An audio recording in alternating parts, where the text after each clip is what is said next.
West Africa is an interesting place, especially a little place called the Slave Coast, in which the slave traders called Negro Land. As you can see, the area of the Slave Coast was called Wahida. And if you look right above it, in English are the words Kingdom of Judah. This is the port where the so-called African or Negro American was taken. Also to the British Islands, South America, and Europe. This area was called Kingdom of Judah. Well, maybe they just called it that, like a nickname or something. But actual Hebrews didn't live there. Well, let's take a look. This is from Press and Bulletin's magazine. Language doc from the Society of Geography.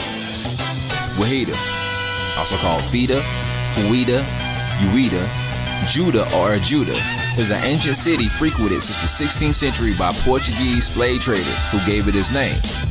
Its inhabitants were said were Judaic and were viewed as the remnant of the scattered tribes of Israel. This quote is from Creole New Orleans, Race and Americanization by Arnold R. Hirsch and Joseph Logston. Between June 1719 and January 1731, 16 slave trading ships arrived in Louisiana from the Senegal region. 6 ships came from Judah, Wida, a slave trading post. Between February 1726 and January 1731, 12 slave ships from Senegal landed. 3,259 slaves at Belize at the mouth of the Mississippi River. During the same period, 1 ship from Judah landed 464 slaves at the same port. The African slaves brought to the Chesapeake during the 18th century came mainly from the Bight of Biafra and were heavily Igbo. Here's a couple of more quotes from The Earth and Its Inhabitants, the Universal Geography. East of the Great Popo begins the Dahomey Territory, guarded by the important town of Gluia, known to Europeans by various names, Fida, Havida, Waida, Wida. The old writers called it Judah, and its inhabitants were said to be the Jews. During the flourishing days of the slave trade from 16 to 18,000 were annually transported from Judah, as the Portuguese called this place, which at that time had a population of 35,000.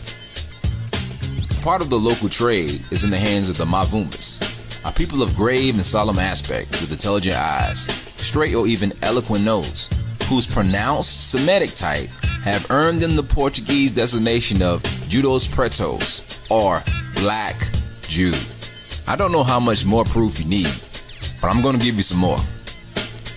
Who by chance financed and organized these Portuguese slave traders who discovered the Kingdom of Judah on the slave coast?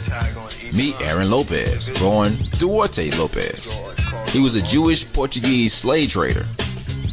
Through his very commercial ventures, he became the wealthiest person in Newport, Rhode Island, in British America in 1761 and 1762. Lopez expanded his trade beyond the North American coastline by 1757. He had major interest in the West Indian slave trade. He also sent ships to Europe and the Canary Islands between 1761 and 1774. As we established earlier, it was the Murano Jews who controlled the slave trade, which some were Portuguese and Dutch.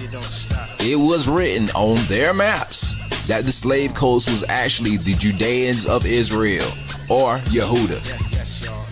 So that would mean that they would have some info about the sub-Saharan Africans, right? This is a quote from Stephen Jacobs, European Jewish historian, from his book, The Hebrew Heritage of Black Africa, fully documented.